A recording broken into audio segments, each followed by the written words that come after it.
Logan Carter had been behind the wheel for hours. The endless stretch of highway seemed to blend into a single line under his headlights. It was one of those long southern nights where the road hummed beneath you and your mind wandered far from where you were. He wasn't in a hurry.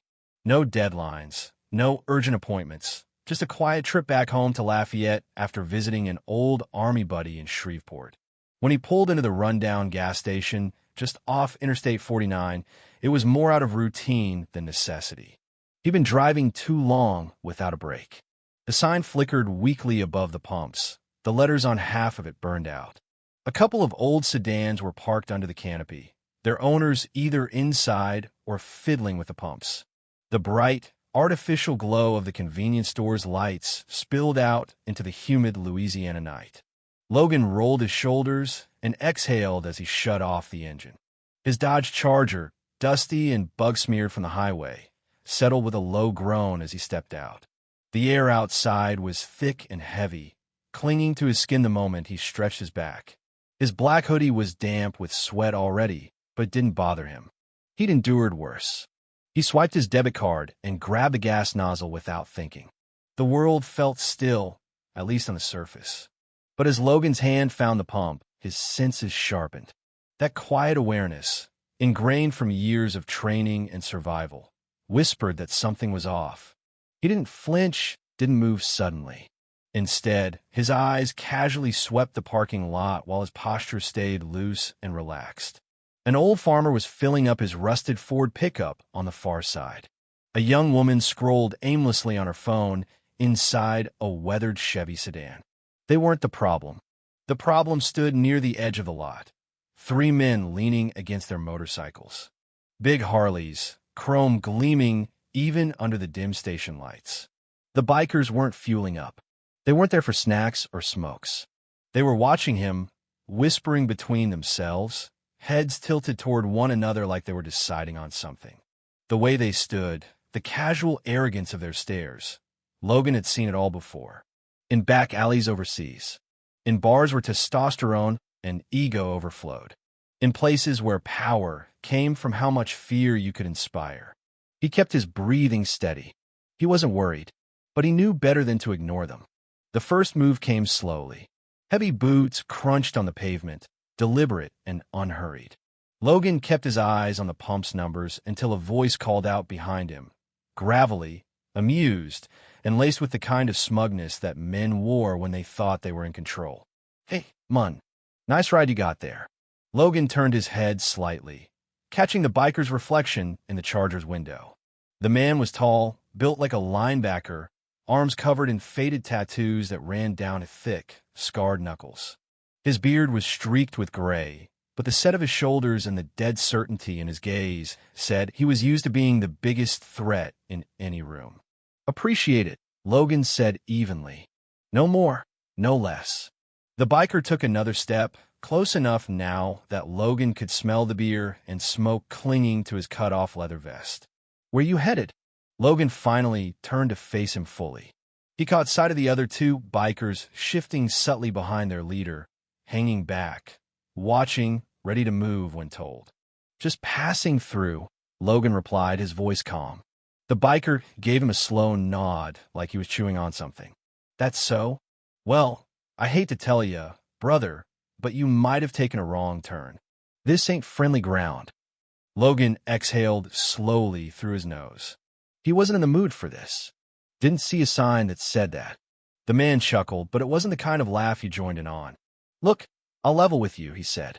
"Me and my boys had ourselves a long night. Could use a little pick-me-up. You catch my drift?" The biker's eyes flicked toward Logan's hoodie pocket, where his wallet was visible. Logan didn't react. He didn't flinch. He didn't tighten his grip on the gas pump. He just stood there, breathing slow, muscles loose, while inside his mind he broke everything down. Three men. Leader in front, cocky, maybe experienced, maybe not. The two hanging back were followers. One of them, the shorter one, kept glancing around. Nervous, or maybe keeping watch. Either way, they'd made a mistake tonight. Logan let a moment pass in silence before he spoke. "You don't want to do this," he said plainly. The biker raised an eyebrow, tilted his head back like he was savoring the challenge. "Oh yeah? And why is that?" Logan shifted his stance just slightly, his weight balancing on the balls of his feet. "Because I'm not the kind of man you want to start something with." For a beat, there was stillness. Then the biker laughed, and threw a glance back at his friends like Logan was the punchline to a joke. They chuckled too. But Logan saw the quick exchange of looks, the subtle confirmation between them. They thought they had him figured out. They were wrong. The leader took another step in, testing boundaries. "You talk real tough for a guy standing all alone at a gas station," he said. "How about you hand over that wallet before I have to get unfriendly?" Logan's gaze dropped for half a second, noting how the biker's right hand curled into a fist, the slight shift in his jacket. Something heavy in there, maybe a knife. Maybe worse. He inhaled slowly, filling his lungs.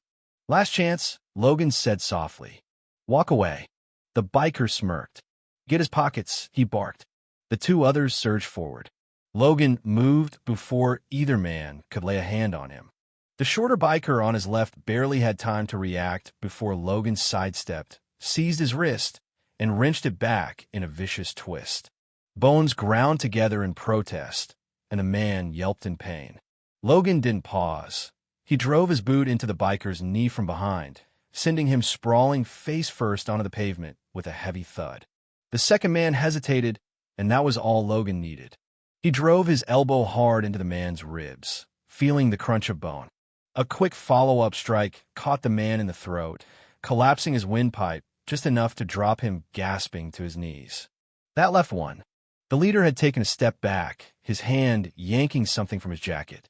A knife caught the fluorescent light and gleamed for an instant before Logan was moving again. The biker lunged.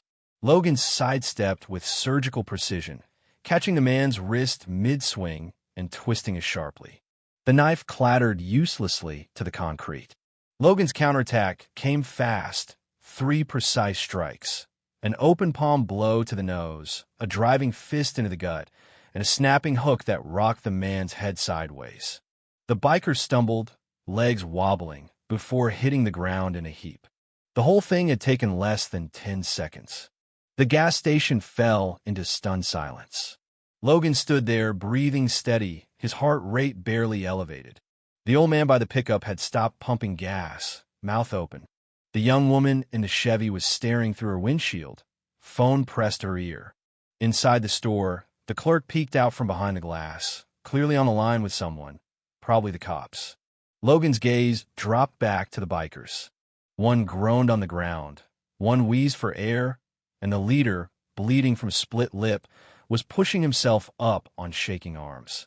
Logan could see it in the man's eyes. Humiliation, rage, and fear all rolled into one. But fear didn't always make people smarter. The leader's hand twitched toward his jacket again. Logan didn't wait. He closed the distance in 2 strides, caught the man's wrist, and twisted hard.